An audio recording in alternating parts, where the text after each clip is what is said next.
আমরা এখন আঁকাবাঁকা রোড দিয়ে পাহাড়ে উঠছি। খুবই সুন্দর ভিউ দর্শক, তো সাথেই থাকুন, আশা করি ভালো লাগবে।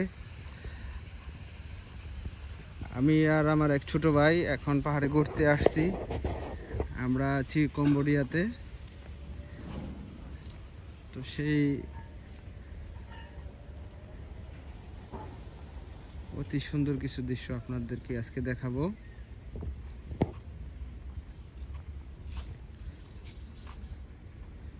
আসলে দেশটা অনেক সুন্দর। ছোট ভাই কি বলো, ঠিক না? অনেক সুন্দর, দেশটা অনেক সুন্দর, ঘোরার মতো অনেক জায়গা আছে। আর চাইনিজরা আসলে দেশটাকে অনেক সুন্দর করে সাজাচ্ছে। এখনো কাজ শেষ হয় নাই, মানে চলমান আছে। শেষ হলে আরো অনেক সুন্দর লাগবে। তো দেখেন পাহাড়ের ভিউ। আমরা এখন পাহাড়ে উঠবো।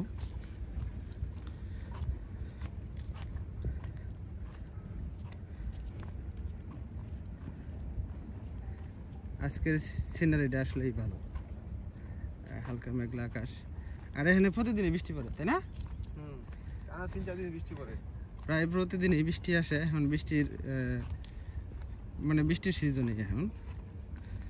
আবার শুনছি যে 3-4 মাস পরে হয়তো বা বৃষ্টি থাকবে না, একটা না 6-7 মাস, তখন আরো ভালো লাগবে হয়তো বা।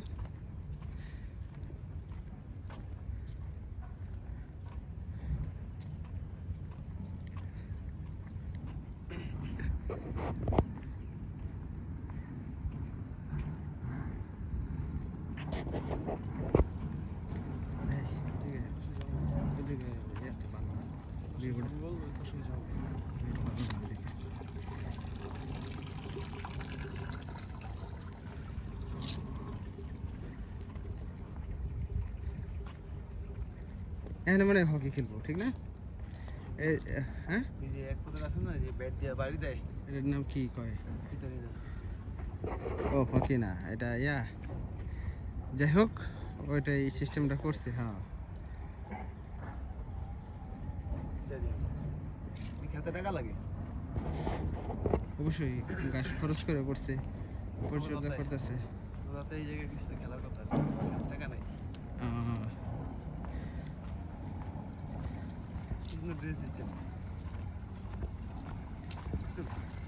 এখান দিয়ে আবার পানি যাওয়ার রাস্তা রাখছে, যে বৃষ্টি পড়লে, যে কিছুক্ষণ আগে বৃষ্টি হয়েছে, এখন ড্রেন দিয়ে পানি যাচ্ছে, রাস্তার মধ্যেই রাখছে।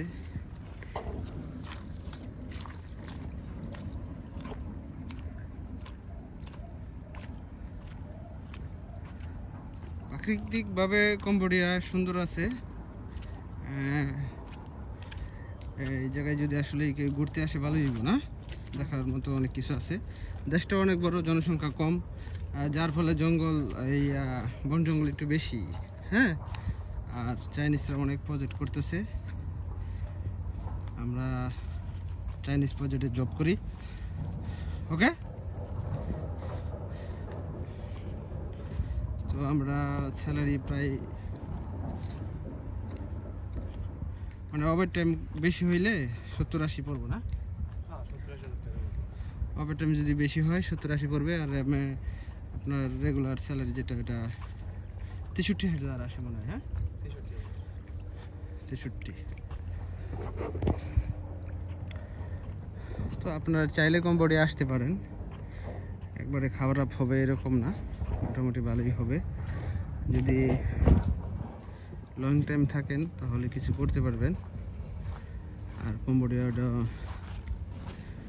ঘুরতে পারবেন। ওখানে দেখেন প্রজেক্টের কাজ হচ্ছে পাহাড়ে।